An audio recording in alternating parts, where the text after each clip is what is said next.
And the most well-known sumo lover is probably Oda Nobunaga. Do you know why they pushed themselves so hardly to gain so much weight? This became a huge problem in and out of Japan.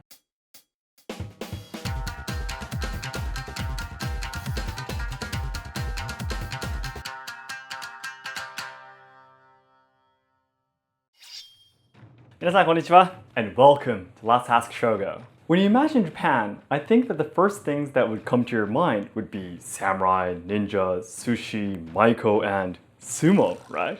I believe many of you are looking forward to actually seeing a sumo match when you visit Japan. However, at the same time, because sumo is such a unique culture, there are a lot of things you might find difficult to understand. So today, I'll be introducing the 5 facts you didn't know about sumo for you to get a clear image of what sumo is.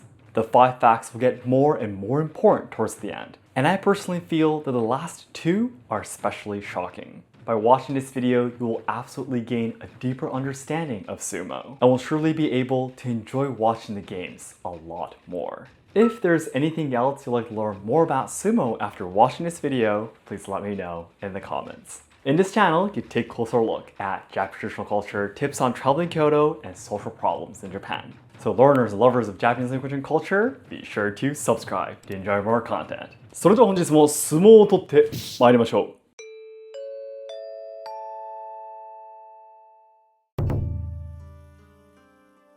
1. Sumo has aspects of a Shinto ritual. Today, sumo is treated as a sport that people simply enjoy watching. However, sumo has its origins in the power contest between the gods described in the Shinto myths, Kojiki and Nihon Shoki. Therefore, from the Nara period to the Heian period for more than 300 years, sumo was a Shinto ritual to foresee the harvest of agricultural products throughout the year and to wish for good luck. Because of this historical background, ritualistic elements still remain within the sport. For example, you might have wondered what the sumo wrestlers are doing before they start a match. These are not all of the procedures, but let me explain some of the main ones. 1. Stomping. 2. Purifying with water. 3. Throwing salt. 4. Crouching. First, the sumo wrestler brings his feet up in a large swinging motion to stomp the ground. This is called shikofumu in Japanese, and it is meant to drive away evil spirits from the sacred ring by stomping on it. Next, the wrestler purifies himself by rinsing his mouth with water, called chikaramizu, power water, and spitting it out. This is just like how you would purify your hands and mouth at the entrance of shrines. Thirdly, the wrestlers will throw salt on the ring. This is of course not to season the ring, but to purify it. Since Izanagi, the god who created the land of Japan in Kojiki, purified himself from the evil spirits in the land of Hades with seawater, salt has been believed to have the power to ward off evil in Japan since ancient times. Therefore, not only at sumo matches, but small piles of salt are often placed in household shrines and at the entrance of shops. Finally, when the wrestler steps into the ring, he stands on his toes and both of his knees open in the sonkyo posture. He then claps his hands in front of him, spreads them wide to the sides, and turns the palm of his hands downwards. This special movement has 2 meanings: to confirm with each other that they don't have any weapons and are willing to fight fairly, and a spiritual meaning to remove any impurities from their bodies and to purify the air. The reason why the sumo wrestlers fight almost fully naked with just the traditional underwear, mawashi, is also to show that they will not be cheating in front of God. Yes, it's a whole lot of purifying. The next chance you have to see a sumo match, I hope you can focus on these ritualistic procedures before the fight too. 2. Sumo has a deep relationship with samurai culture. I just explained that sumo has a deep relationship with Shintoism, but it actually is very much related to the culture of samurai too.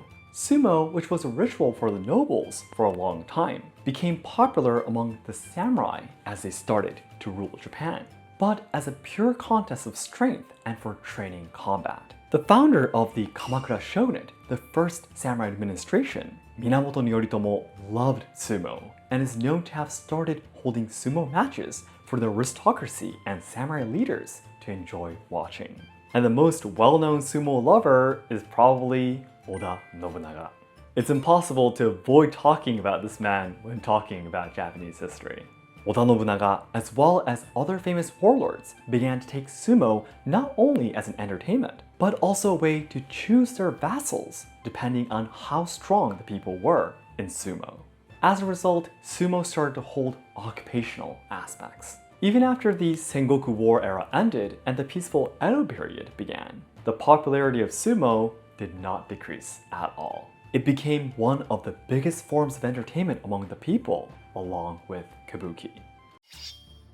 Because of such historical background, even today there are many aspects of samurai in sumo culture. 1. Chonmage. 2. Touch. 3. Bow ceremony. First, the special hairstyle that sumo wrestlers have is called chonmage, which is the hairstyle that samurai used to have. The patch of hair originally functioned as a cushion under the helmet of the armor. However, even during the peaceful Edo period, the hairstyle was popular as a sign of a brave warrior who was ready to go to war anytime. But when Japan westernized in the 19th century, chonmage was banned as it was seen as an embarrassment to foreign countries. However, there were many fans of sumo in the new government too, and it was decided that only the wrestlers were allowed to have the hairstyle to protect traditional culture. By the way, not all sumo wrestlers have exactly the same hairstyle, but the higher ranked wrestlers have something called the daiginnan. Next, there's a special ceremony for when the highest ranked wrestler, the yokozuna, enters the ring, and you can find samurai culture here too. One of the wrestlers on his side is holding a tachi. Because sumo was so popular during the Edo period, strong wrestlers were sponsored by powerful samurai, and they were even allowed to carry 2 katana just like the samurai. As a remnant of this culture, the katana is still often used as a symbol of the sumo wrestler's status and authority. Lastly, after all the games for the day end, there is a ritual called the yubitorishiki. The origin of this ritual was that in ancient times, there was a wrestler who received a bow as a reward, and he danced with it. You might have an image that samurai fought with katana, but historically, their main weapon was the bow and arrow. Please take a look at the actual ritual through the link inside the description box. You'll be surprised how much they spin the bow like a staff. 3. Sumo wrestlers are not just fat. You probably have an image that sumo wrestlers are fat. It is true that they eat more than 8,000 calories a day, which is twice the amount a regular adult man should take, and gaining weight is an important part of their training. Some of the lighter trainees cry in pain as they eat their food, while others try to gain even more weight by eating midnight meals. As a result, the average weight of a sumo wrestler is about 166 kilo, with some of the heaviest weighing nearly 260 kilo. So yes, they do weigh a lot. Do you know why they push themselves so hardly to gain so much weight? It's because sumo does not have a class system based on their weight. So being light will be a critical disadvantage, especially because the loser in a sumo match is the one who have been knocked down or pushed off the ring. However, many people misunderstand that sumo wrestlers are just fat. The average body fat percentage of sumo wrestlers is said to be about 24%, which is about the same as or below the average of regular Japanese men. In other words, the fat is only on the outside of the body, and it hides their strong muscles underneath, gained through their extreme training. Lastly, we also need to keep in mind that just simply gaining weight will not make the sumo wrestlers stronger. The top sumo wrestlers are often lighter than the average weight of sumo wrestlers, and some of them even use their short height as a weapon. Gaining too much weight could lead to knee injuries and other problems, so it is necessary to find the right body size for each individual. 4. Sumo is not Japan's national sport. This fact would probably shock many Japanese people, because if you ask a Japanese person about sumo, I think that about 90% of Japanese people will answer that it's our national sport. But strictly speaking, this is not true. Japan doesn't have a legally defined national sport. Then what triggered the widespread recognition of sumo as a national sport? The answer is the name of a building. In 1909, the first permanent sumo stadium was built in Tokyo. After the Meiji Restoration, a law enacted in 1872 banned public nudity and sumo games for entertainment, as sumo was considered to be barbaric, leading it to be nearly abolished. However, due to the influences of some politicians who were fond of sumo, the abolition movement managed to be put to rest around 1878. A few years later, the popularity of the sport was restored. To preserve the culture of sumo for future generations, the Kokugikan, literal translation, stadium for the national sport, was built as a dedicated place to watch sumo. In other words, the building was not called Kokugikan because sumo was the national sport, but sumo became the national sport because it was held in a building called Kokugikan. This is why it has been recognized as a national sport for only 110 years. 110 years ago was an especially militaristic period in Japan, and it was convenient for the country to call sumo the national sport because it was both a form of national physical training and it reinforced the dignity of Shintoism. But Shogo, sumo does actually have a long history, right? Is there something wrong with calling it the national sport? It is true that sumo does have a long history and is an important traditional culture. However, the problem is that sumo is Japan's national sport is often used as an excuse to justify discrimination. I've made a video once talking about the old beliefs of believing women's blood is impure. But there was once a shocking event in the sumo world. In a sumo game held in Kyoto on April 4th, 2019, there was an incident where the mayor collapsed unconscious during his speech on the ring. As several women stepped into the ring to perform CPR, the audience heard an unbelievable announcement. Women, step down from the ring.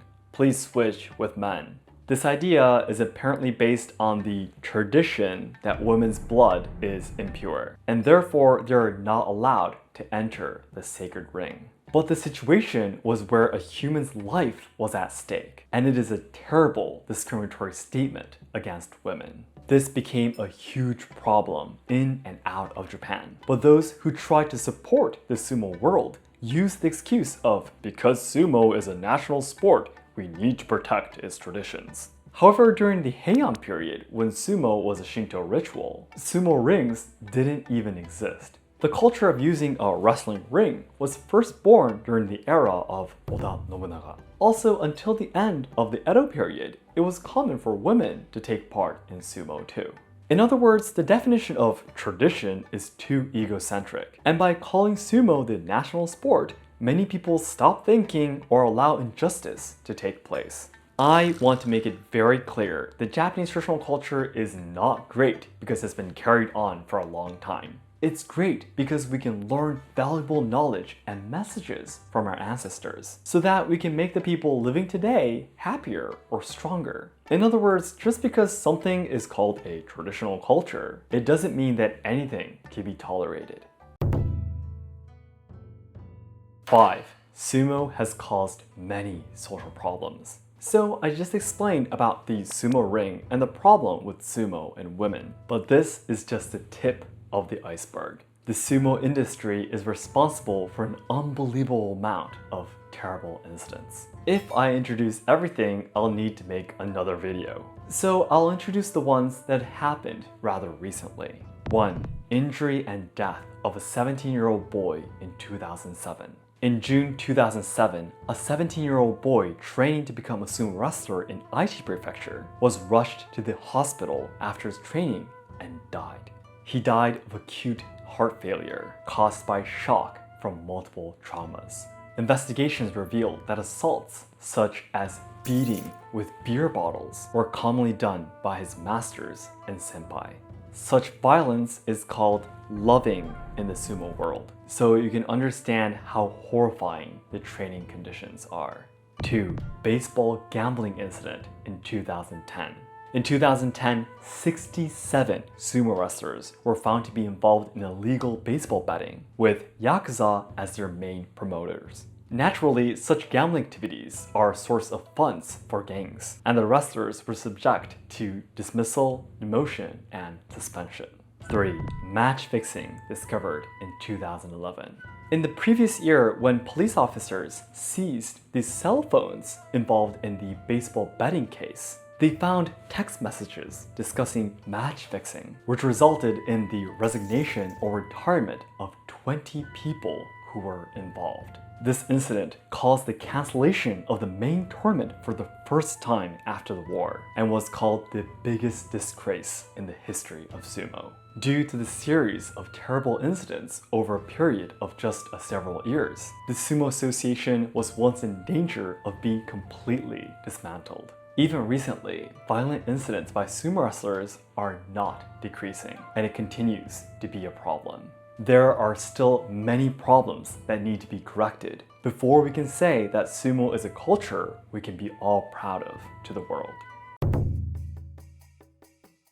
Then lastly, today's conclusion. I've introduced the 5 facts you didn't know about sumo. 1. Sumo has aspects of a Shinto ritual. The origin of sumo is believed to be the gods fighting each other in the Shinto myths, so it was originally a ritual for fortune telling and wishing for good luck in ancient Japan.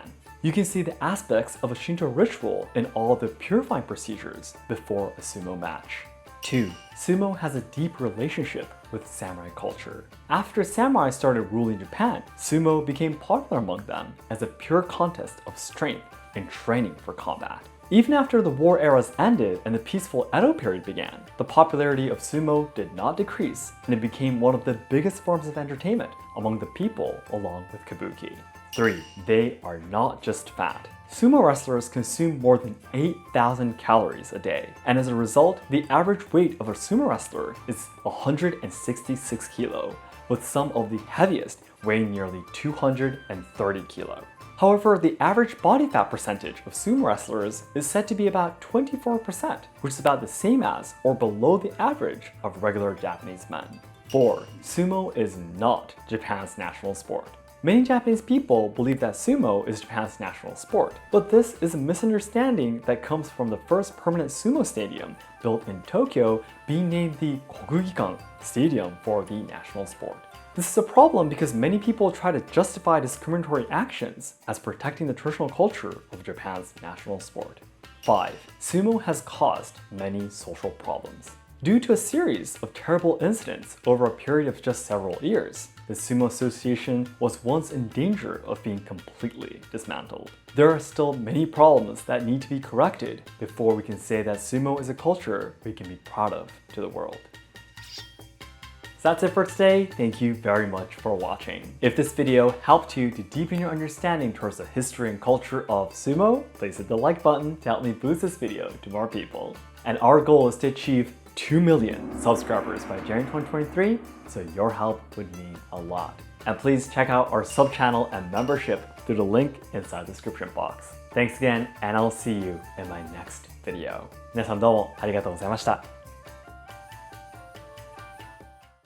So I really feel that it's really ironic that, sumo culture, and all of the procedures of purifying and it being related to Shinto rituals have been causing so many problems. I think it's really sad that every sumo wrestler learned how to do the procedures properly, purifying, saying their appreciations before a match and everything, but it's just becoming something that they do, and they really don't mean it when they're out doing it.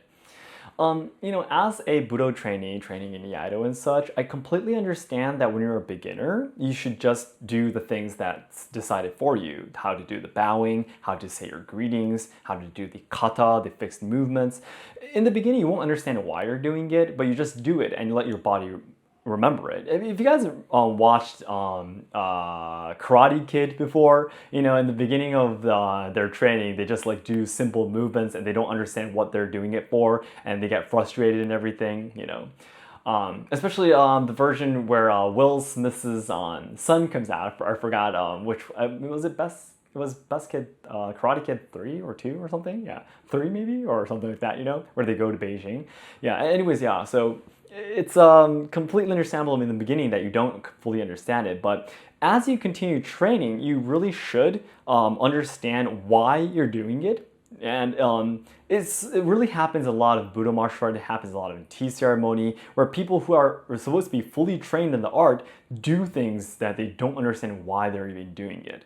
And I think in the past, when Japan's culture and economy and everything was much more prosperous and we were a lot richer, I think that would have been great. But considering the aging society in Japan today and its economic stagnation, we definitely need to understand the reasons why we do certain actions in our traditional culture. Otherwise, it's going to be impossible to carry it down to the next generation, right?